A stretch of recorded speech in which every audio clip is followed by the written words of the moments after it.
You're listening to the Unbelievers Podcast. There were several groups. One of the principal ones was the reptilians from the Orion complex. Without any exaggeration, it was like being on fire inside. The rats were eating them inside. This stuff was in my mouth. It felt like it was 500 pounds. It was unbelievably hot. My first question would be, were you a member of the Church of Satan, a card-carrying member of the Church of Satan? I don't understand. There's always an argument for everything. You know, just because somebody can fake something doesn't necessarily mean it's full war, and we found a life form. And that's when I started shitting my pants. So for the person who called, I am carrying an alien. An alien baby, and we cover it right here, okay? Okay. Something is happening. What is it? That's the question. So do UFOs exist? It depends on what you mean exist.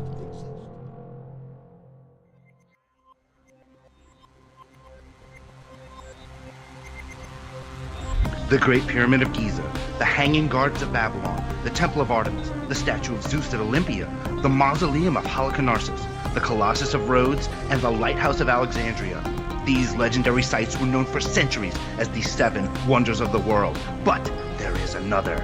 In September of 1931, a family farm on the Isle of Man would claim host to an unbelievable being that would terrorize the humble inhabitants and make headlines around the world. Was this being a poltergeist, a new cryptid, or was it all born from the imagination of a lonely 13-year-old farm girl? Move over, Talking Cactus, because the Unbelievers Podcast is back. And today, we present to you the Dalby Spook, the 8th wonder of the world, Gef the Talking Mongoose. On the program, will you continue to learn to unlearn everything you know? Hello, and welcome back to the Unbelievers Podcast. I'm your host, Russ Ryan, and I am joined, as always, by my co-host, Jude Prestia. Hello, Jude. Hello. So great to be back. Welcome back. And on the West Coast, our other co-host, Drea Mora. Hello, Drea. Hello. How are you?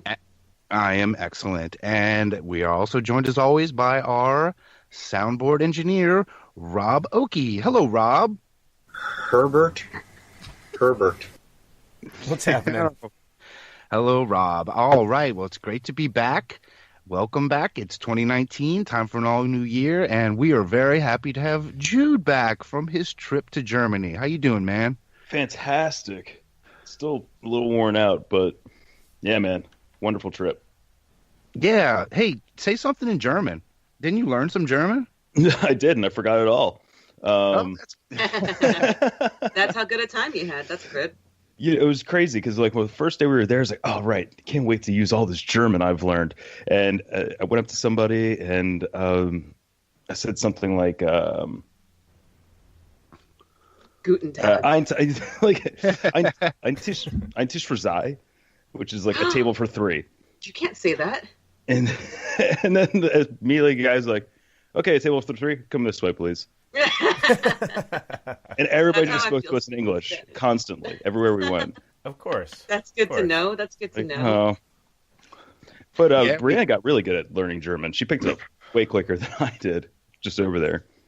Well, we missed having you on our last episode, the live Christmas special with the host. That was a lot of fun. But we're happy to be back. It's 2019, and man, we are starting off with a weird story. Today, we are talking about the 8th wonder of the world, a talking mongoose. Wow. Cool. Wow. I mean, to be fair, I didn't know what the rest of the other 7 wonders of the world were until you listed them earlier. I was like, yeah, I guess a talking mongoose could fit in those ranks. Oh, I didn't know about that other the lighthouse. I am so uneducated, I guess. I had to look at this museum at Halicarnassus. That sounded awesome. Yeah, I mean, maybe it's they're just all an really animal. cool. Yeah, there was not enough animal representation on the 7 Wonders of the Ancient World until there our buddy in the showed garden, up. and now there's a mongoose.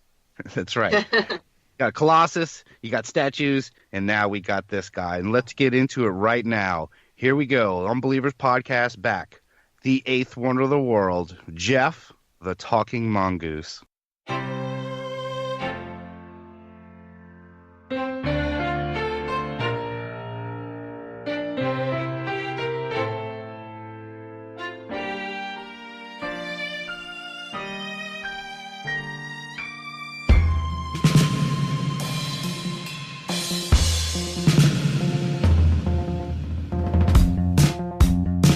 extra clever, earthbound spirit,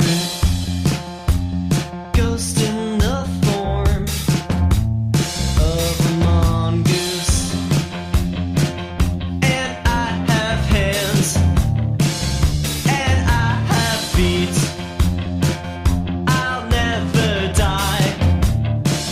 I am a freak. Hello, I'm here. I'm living in the wall. I know I might be small, but I am a freak.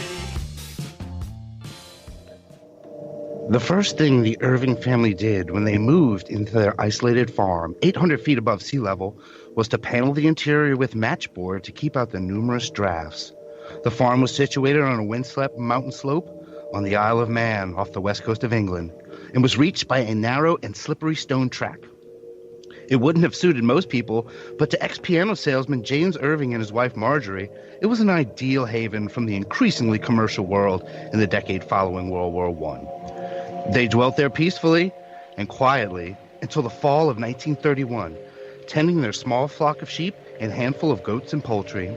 Their doted-on daughter, Voiré, was then 13 years old, and it seemed to Mr. and Mrs. Irving that they could want for nothing and no one more. But it was then that a fourth inhabitant moved uninvited into Cashin's Gap, as the farm was called. And from that moment on, and hitherto blissful domesticity was turned into what Mr. Irving called a living hell upon earth. For the newcomer was not a human being, he was a mongoose, and he lived in the gaps between the paneling which the Irvings had so carefully installed. However, he was no ordinary mongoose. He was a talking mongoose, who began to barrage his host with rude anecdotes, dirty jokes, indecent comments, and downright obscenities. His name, he told the Irvings, his voice coming from a crack in the panel, was Gef, spelled G-E-F. He stated that he was a ghost that had taken the form of a mongoose, and he claimed that he had come to bring the family good luck, or otherwise. "If you try to harm me, or put down poison or attempt to drive me out," he shrilled, "I'll kill off your sheep and goats, and those pathetic few chickens that scratch about outside. I could kill you too, if I wanted to, so beware. I've lived in better homes than this, with pianos and Persian carpets on the floor. I destroyed those when the owners were unfriendly to me, but I'm tired now of traveling around. I've decided to settle down and spend the rest of my time with you." This news was received by the Irvings with a mixture of disbelief and horror. In the first place, they couldn't really credit their ears. They felt that they were somehow being tricked, that one of them, possibly Voiré, had learned ventriloquism and was playing a tasteless practical joke. So that is the introduction of the story Gef the Talking Mongoose. Holy what crap, a dude. fucking nightmare. That was incredible narration. I love that. Oh, thank you. You know, I almost wanted to reach out and get a voice actor with a high voice to do the lines of Gef the Mongoose. I have an 8-year-old son, and he can get very high-pitched. But when I read the things that Gef said, I couldn't have him say them, as you'll discover coming up. Oh, yeah, great. You can't have him read mongoose talk. That's really, really naughty. Yeah, he's a bit of a ribald rodent, as they would have called him at the time. What? What? He's a ribald rodent. They said that about him? What is that adjective? I've never heard that word before. It means he's dirty. Oh. He says a lot of dirty things that I'm coming up. But yeah, this is the story of a family named the Irvings. I like their the father was a piano salesman. Manchester was becoming too commercialized after the war, so they just wanted a quiet life on the Isle of Man in a farm called Cashin's Gap, and then they move in to this place, and now there's a mongoose in the walls. Jeff's Gap. Yeah, Jeff's Gap. Okay, so you said he was a piano salesman, right? Yeah. And then Gef here was saying, he's like, I just came from a place that had pianos and I broke that shit. Do you think Gef might just be following wherever pianos are, like the reptilians? Well, yeah, I noticed that too. The guy's a piano salesman, but then Jeff's saying, "Hey, I've lived in better places than this. I've lived with places with Persian carpets on the floor and pianos." But I don't think they had a piano. This for all the selling of pianos that Mr. Irving was doing. I guess he didn't get to keep one, or they didn't bother. No, he's that good of a salesman. He sold all of the pianos. No more pianos. If you've seen this place, it is really hard to get to, this farm. I mean, it still exists. There is just this narrow, like, slippery gap. Like, you have to go through this. Did you watch that video, Russ, of that guy, like taking his video camera on a hike through that terrain to get to there? Yeah, I don't know how anybody could move anything to that place, nor build this place in the first place. It's insane. So they really wanted to get away from society. Somebody went looking for it? Yeah, yeah. You can find it today if you went there. It's still there. The place is still there. And I will say this. One of the reasons that I will be reading from a great book called Out of This World is because there's not a lot out there about this ribald rodent. There's no documentaries. There's no bad TV movies or hardly anything about Gef out there except for a few videos which don't really there's nothing really funny. They don't really actually tell the tale like they just show kind of excerpts from the book that you're reading and other just little books and shit that people have written about it. But yeah, it's all been like word of mouth and just people writing it down. Yeah. You would think there'd be a documentary on it by now. What does a mongoose look like? It's about exactly? time. Does it look like? I'm imagining like that thing from Ice Age, like. What's his name? Squirrel? Yeah, that like squirrel with the nut from Ice Age. That's what I'm imagining, but I don't know if that's what they look like. Think of that, but like twice as big, a little bit more like otter shaped. I guess. I'd say it looks more like a squirrel if it had been working out.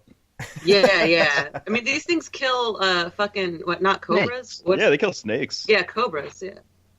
Yeah, as we'll hear that these are not they are not regular inhabitants of the Isle of Man, but Gef does he will go on to tell us where he is actually from, and I will begin reading the next passage.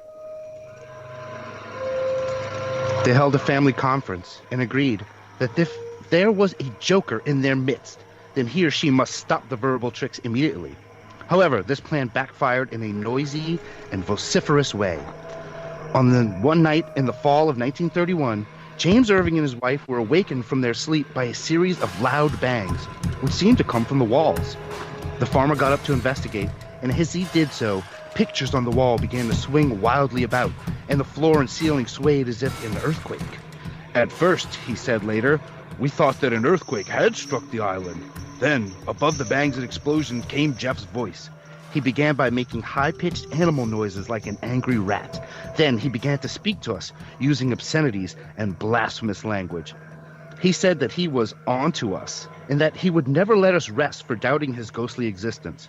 He stated that he had come to us all the way from India, where he had been the leader of a tribe of weasels. He said that he was gray in color, some 15 inches long, and that he had been used to fighting and killing large and poisonous snakes. Now, he continued, we were his natural enemy, and swore he wouldn't rest or let us rest until he had driven us from the farm and left it for him to live in alone. News of the Irving's unwelcome guests quickly spread throughout the Isle of Man, and friends and fellow farmers advised the Irvings how to treat Gef. It was well known that a mongoose can make a delightful if mischievous pet, and that all Gef needed was a little affection and goodwill. But apparently it was too late for that. Night after night, Gef put in a vocal appearance, screaming abuse at the Irvings and accusing them of all kinds of vice and unnatural crimes. Growing bolder, he visited the main bedroom as Mrs. Irving was getting undressed for bed and verbally launched into her. I don't know who would fancy having sex with a gray-haired old trollop like you, he screeched. Your husband must be hard up and desperate. They say you were a whore when he met you and were walking the streets of Manchester. Damn. He must have been sex-starved then. You would have to pay most men to have intercourse with you, and that includes a particular mongoose like me. So, Gef, you little rascal. Gef. So not only does it introduce himself as being from India and being, well, he's a mongoose. I guess a mongoose and a weasel are the same thing. Well, I mean, maybe they're his mongooses are followers. just, yeah. See, he rules the weasels, so